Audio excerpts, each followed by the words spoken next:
Hello and welcome to this second part of the discussion with our friends, Ernest and Titi Wangba. If you missed the last one, last Friday, it's still there. You can always go and have a listen. It was a good time of sharing, practical, down to earth, real, and fun too. And I'm hopeful that one of these days I'll be able to meet the Wangba children, now adults of course, and ask their perspectives of the kind of parenting they received when they were growing up and now that they're adults. It's a huge hope though, seeing that they live in different continents. If it happens, I'll be back here to share with you. Meanwhile, enjoy the discussion with their parents. Share, like if you like it. If you haven't subscribed to my channel, hey, this is another good opportunity to do so. There's a lot of talk about African parents. African parents are strict. African parents choose your career path for you. And they want you to study engineering, medicine, and follow a career path with some big name. And if you don't, they're not quite happy.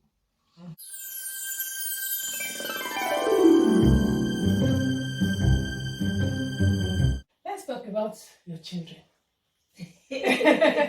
Your adult children. I know. Your son David is training to be a medical doctor. The son of Dr. Titi. So what role does your being a doctor have to play in David training to be a doctor? Yeah, I think it's actually a big one. It played a really big role in that from childhood, from very little, he had always said, oh, he wants to be, is it aeronautical engineer. Thank you. So he was saying that until he was about the age of 14. And so every year we would hold family meeting at the beginning of the year to discuss aspirations. We still do it even up till now that they are all grown up. To discuss our aspirations, our goals, what we have done and what we're yet to achieve. And then that year, when he was 14 years, when it came to his turn, he said he wanted to study medicine. And this was very surprising to everybody. We kind of, everybody turned like, David, how? Then he insisted that he wanted to study medicine. And I said, David, why? Is it because mom is a doctor? Do you know it's very difficult to read medicine? I don't want you to struggle the way because I felt I was struggling at that time, yeah. And he said no, that God told him to read medicine. And I said, well, how did you know God? Child, how did you know God told you to read medicine? He said, well, that he was praying, that he knew God told him to study medicine. Well, when a child tells you that, what do? Just like Mary, I hid it in my heart and just zipped up my mouth, and then we just kept praying. And eventually I could see him evolving into that person that actually wanted to study medicine by his zeal, by the way he was studying, by the way he was doing internet search on how to study medicine.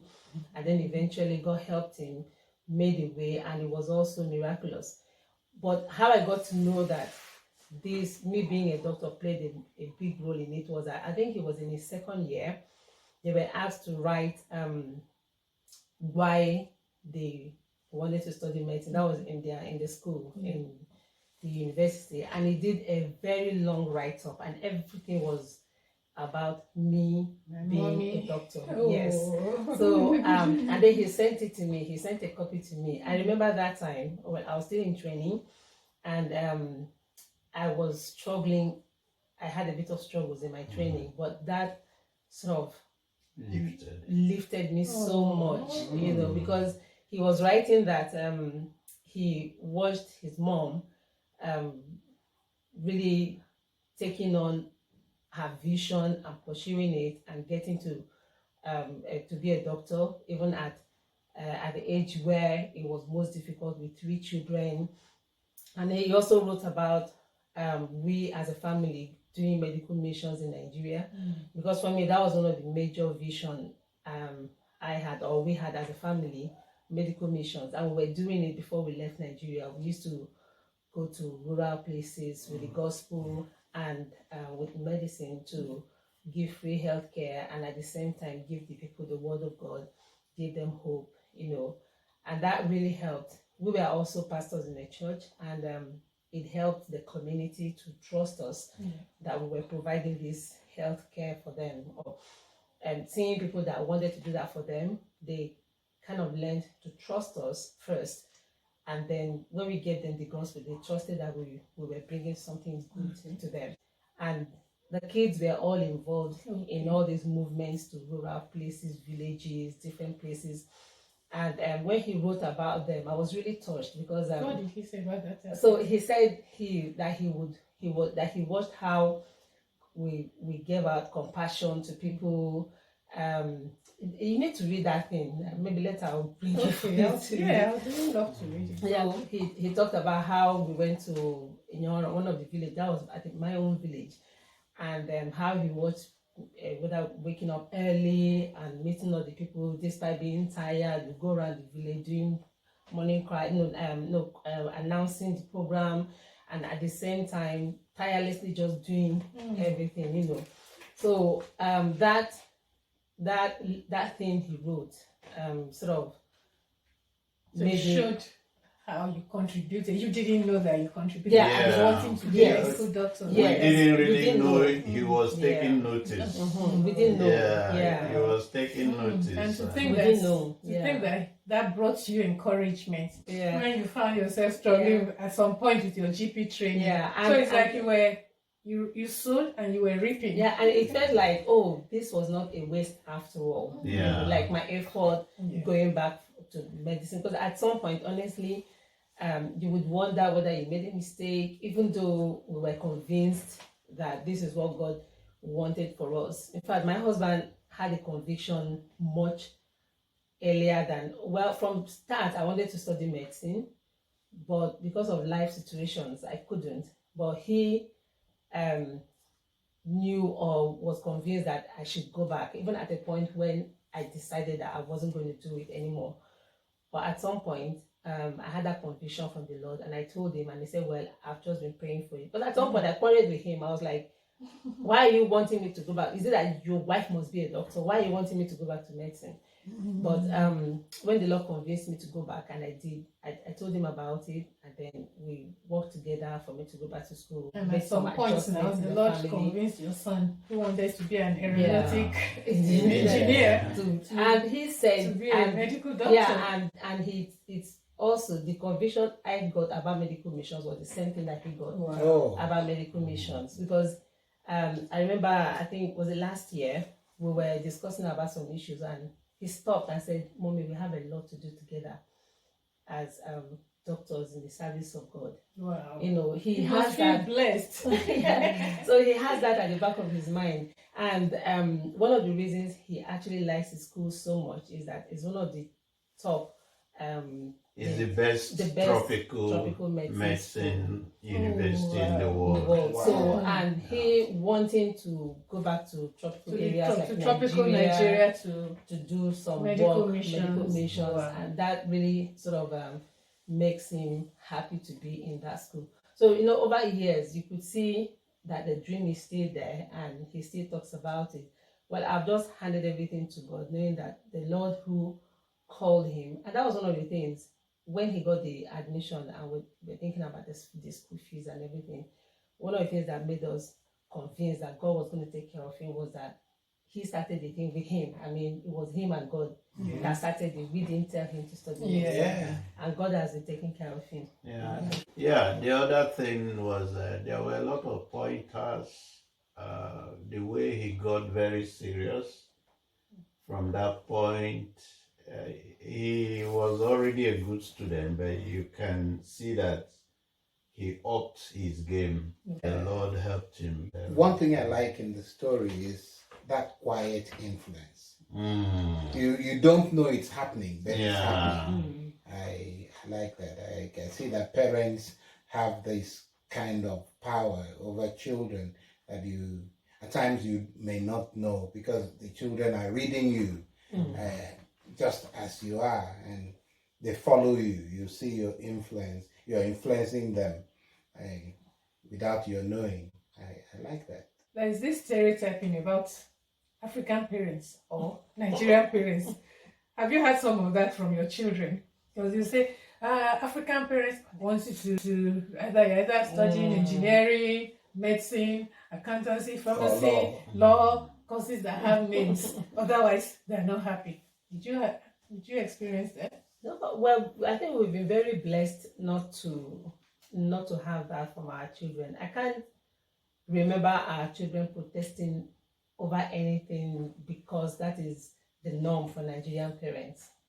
Yeah. No, I can't remember that. I get that from her friends. Okay. Yeah. Like, but when they see it from their friends, they even come back and say To tell us that this is what their friends were doing, and they don't necessarily like it that their friends are doing it with their parents. I don't know if you get one. So Yeah. I know, of course, like every other. Or what do you think? Yeah, that is the. I think somehow the Lord helped us, while with that awareness that the children they're not going to be with us forever. Okay. So as much as we were able to put them, who were by God's grace doing it while they were growing up, and not really necessarily knowing that we will come to live abroad. Okay. But one thing we do right from home is that even when we So decide from Nigeria. From Nigeria, when we disagree with them or with what they are doing, we take the time to explain to them why we are disagreeing. Oh, yeah. So that, I think, is what helped. So it's not a matter of that's what I've said, that is it. No. That we never did that with our children. They even when they want something and we are not in agreement, we kind of have always given them that privilege of knowing why it won't work, or why you shouldn't do this. When we moved over, it was more like for almost all of them, they are now seeing the reality of what we were saying. So they're able to identify when their friends of maybe Nigerian parentage are trying to put a name, stereotype their parents, they're able to, most times they will come just tell us that. And I think it was in church one of the days that people were being asked what they like most about I think it was a youth meeting. I happened to be there. I think I went to minister to them. So our daughter Beraka was asked. They were asked what they like most about their parents in their family. So I was just happy that when she answered, she said that she just loved her parents because they have always taught us the right thing to do, and in that case, we have been able to make the right decisions, and it is not an issue of stereotype of an African parent or something.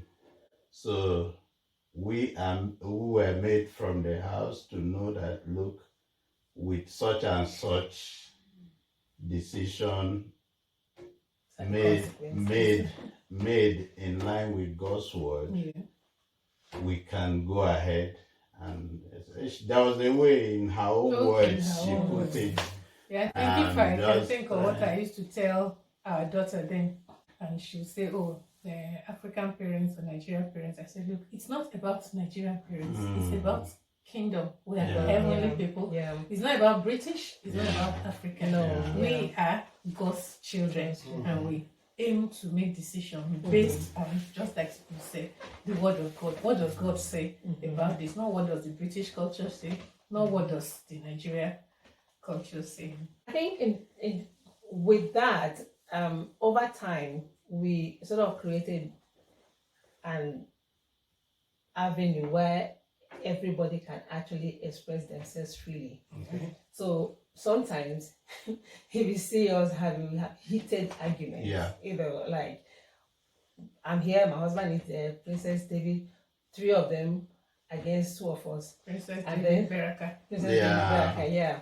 And they'll be like, yeah, can you just be, the two of you will just be doing that, just be wanting us to do it. I was like, well, yeah, because that is the right thing to do. I cannot tell you differently. I cannot, in all good conscience, not tell you the truth. I will tell you the truth. But you know what? If you make a decision against what the truth is, then this is the consequence of such decision. But at the end of the day, you are in your right to choose. But I am advising you to choose right. So Yeah. like if you see us sometimes that but at the end of the Board day, meeting. we come to an agreement, and so they have that freedom of speech in the house. We don't shut them down. We encourage them to talk. So when they talk, we get to understand their mindset.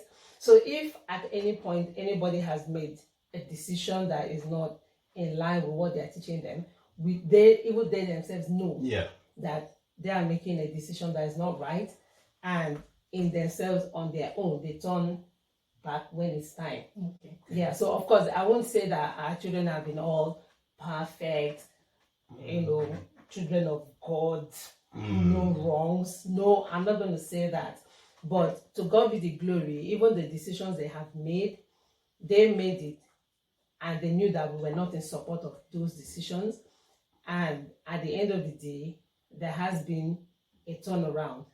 Example yeah, of such heated time also was, I could remember, was when David was being sent off to go to Australia to study medicine. So the three gathered and came to us. No, when we suggested it, When it was suggested, by then we haven't for him to started go to working. Australia? Yeah, and they came, say, The three of them. Yeah, so usually they do the they meeting, came in, and then they come to met, meet us. Then they came to meet us. So, and say you can't send off our brother, that we can't be here. Do we know where Australia is? And he will just be there alone. Well, so but we had to clarify things. What did you Mommy say to took them? time to explain how the Medical field. field in Canada is. How you got David and his sisters convinced Okay, that no, you were going to send their brother away. So I think at the end of the day, it was David that eventually convinced the sisters. Yes. We got talking on WhatsApp, and when he started all that, I stopped him. And I was like, David, you know what? Make up your mind. See, if I had parents like this that supported me when I was trying to get into medicine, I wouldn't be doing medicine at my age. And you were a witness that I had to leave Canada and come to UK to come and do this program. If God is leading us to send you to Australia, then he knows what lies in the future. This is about what God wants for you and the vision that God has put in you. Was I the one that told you to read medicine? I didn't. We didn't tell you to study medicine. God told you. You spoke about it with God, and we are just following his footsteps. So these are the kind of things. For me, I just came out straight and gave it to him. I know how much what it took me to be a doctor, and I felt that he had that opportunity, and that he wasn't seeing what we were seeing. Like in our culture, they will say, "What an elder sits down to see, a child will stand that will not see." So, so I think I kind of sort of put it straight onto him, and by the end of that conversation, he was really convinced. So that was how that protest ended. And at the end of the day, it was his decision, because I finished just saying what it is, and we left it in his court. Yeah. And what does he say today about? Oh, yeah. David. He was very thankful. Oh, He was just appreciating the fact that he had us to guide him and all that. So it's with that joy he went over. Yeah, I think in his second year also. He wrote. So I think in the University of Alberta, there were like 6 or 7 of them that wanted to study medicine. He wrote to us telling us that is thanking us again because most of those children with him ended up not wanting to pursue medicine again because, or not able to pursue medicine. And then about two or three other people had to leave Canada for other places. Some went back to their home country. The others sort of had to start pursuing other fields that were around medical sciences rather than medicine. Okay. So that sort of drove home the fact of what we were telling him from the start. Thankful that his parents guided him. Yeah, so he wrote us again, to thank us again, because, and he keeps saying it that he's not taking it for granted. Wow, my parents, my heroes. That was an alternative title I considered for this video. Don't you agree?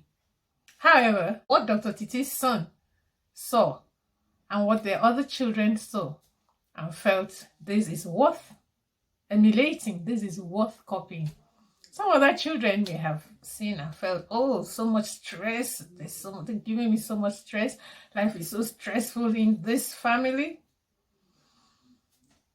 I hope your case is different, but even if it is so, continue doing the good things you're doing. You heard what Ernest said.